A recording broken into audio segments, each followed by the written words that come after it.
Assalamualaikum warahmatullahi wabarakatuh. Hai teman-teman semua, kembali lagi dengan kami di Lesvika Channel. Nah, pada video kali ini kami akan berbagi informasi penting kepada teman-teman semua terkait perubahan terhadap cara penyaluran bantuan sosial yang direncanakan oleh pemerintah.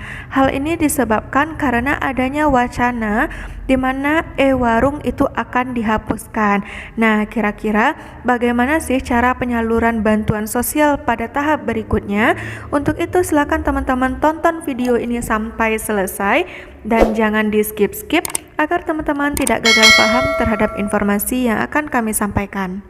Oke teman-teman, jadi di sini terkait adanya kabar bahwa e-warung itu akan dihapuskan. Jadi di sini pemerintah ingin menerapkan cara atau penyaluran terbaru terkait bagaimana untuk proses penyaluran bantuan sosial, baik itu untuk PKH, BPNT ataupun BST. Nah, ini direncanakan untuk penyaluran bansos itu akan dilaksanakan melalui atau menggunakan HP. Nah, jadi di sini pemerintah merencanakan akan menerapkan penyaluran bansos terbaru, baik itu bagi KPM PKH, BPNT dan BST. Nah, untuk penyaluran bansos ini tidak lagi menggunakan anjungan tunai mandiri atau ATM sebagai cara atau media untuk penyalurannya. Tetapi media yang akan digunakan nanti adalah menggunakan smartphone atau HP dan aplikasi khusus untuk mencairkan dana bantuan PKH, BPNT dan bansos lainnya seperti BST. Rencana penyaluran bansos menggunakan vintage atau aplikasi ini digagas oleh Kementerian Keuangan Republik Indonesia. Nah, jadi diharapkan dengan menggunakan aplikasi ini, para KPM tidak perlu lagi untuk sering mengecek dana bantuan ke ATM apakah dana bantuan tersebut sudah masuk atau belum. Nah, karena seperti yang teman-teman ketahui juga, nanti per tanggal 1 Juni 2021, nah para KPM itu akan dikenakan biaya saat melakukan transaksi baik itu cek saldo ataupun tarik tunai di mesin ATM tertentu. Nah, selain itu, dengan diungkapkannya bahwa e-warung akan dihapuskan oleh Kementerian Sosial, hal ini semakin menguatkan bahwa penyaluran bansos itu akan disalurkan menggunakan HP. Nah, keputusan ini diambil itu disebabkan karena selama ini banyak sekali permainan oleh oknum-oknum tertentu yang seringkali menaikkan harga kebutuhan pokok atau sembako di e-warung, sehingga harga kebutuhan pokok atau kebutuhan berupa sembako di e-warung itu harganya jauh lebih mahal daripada toko-toko lainnya.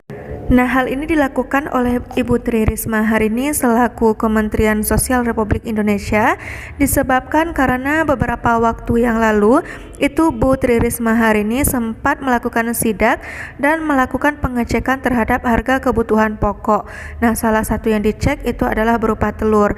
Nah, pada salah satu wilayah atau suatu daerah itu Ibu Tri Risma hari ini menemukan bahwa harga telur yang dijual di beberapa e-warung itu harganya jauh lebih mahal daripada harga jual telur di toko-toko yang lainnya. Jadi karena adanya kecurangan yang dilakukan oleh oknum-oknum tertentu yang sengaja menaikkan harga kebutuhan pokok atau sembako di e-warung, nah hal inilah yang menyebabkan bahwa penyaluran bantuan sosial itu akan diterapkan menggunakan HP dan direncanakan penerapan bansos menggunakan HP ini akan diterapkan pada tahun ini.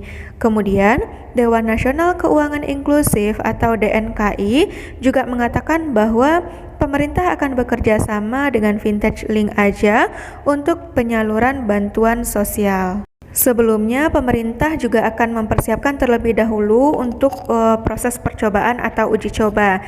Jika sudah dilakukan uji coba pada beberapa daerah dan didapatkan hasil yang bagus dan terbukti efisien dan efektif dalam penyaluran bantuan sosial menggunakan HP tersebut, maka langkah tersebut akan dilanjutkan dan diterapkan ke seluruh wilayah.